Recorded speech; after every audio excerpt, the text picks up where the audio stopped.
আন্তর্জাতিক মানবাধিকার দিবস উপলক্ষে আওয়ামী ফ্যাসিবাদী আমলের মানবাধিকার লঙ্ঘন শীর্ষক তথ্যচিত্র প্রদর্শনী করেছে ইসলামী ছাত্র শিবির। ঢাকা রিপোর্টার্স ইউনিটিতে তথ্যচিত্র প্রদর্শনীতে আওয়ামী শাসনামলে সংঘটিত গুম, হত্যা, বেআইনি আটক, নির্যাতন সহ বিভিন্ন মানবাধিকার লঙ্ঘনের চিত্র উপস্থাপন করা হয়। বক্তারা এসব ঘটনার নিরপেক্ষ তদন্ত, ভুক্তভোগীদের পুনর্বাসন এবং দায়ীদের বিচারের আওতায় আনার দাবি জানায়। সেমিনারে বক্তারা গুমের শিকার শিবির নেতাদের সন্ধান দাবি করেন।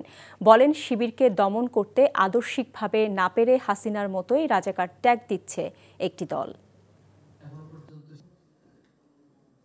অথচ 20 বছর তাদের সাথে ছিলাম, তখন তাদের এগুলো হুঁশ ছিল না। আমরা গণহত্যাকারী, আমরা স্বাধীনতা বিরোধী, আমরা রাজাকার। তখন আমরা তুলসী পাতা ছিলাম, দুধে ধোয়া তুলসী পাতা ছিলাম। বলছে আমাদের ভিতরে কোনো রাজাকার নাই, যে মন্ত্রিত্ব যাদেরকে দেওয়া হয়েছে তারা আসলে এরকম রাজাকারের তালিকার মধ্যে নাই। একই মুখে আবার বলতেছে এরা নাকি গণহত্যাকারী, রাজাকার। রাজনৈতিক স্বার্থ উদ্ধারের জন্য এরকম চরিত্র যুগে যুগে, এমন ফ্যাসিবাদী চরিত্র আমরা এক একটা রাজনীতিবিদদের মধ্যে এরকম দেখতে পাই। এটা লজ্জাজনক, দুর্ভাগ্যজনক।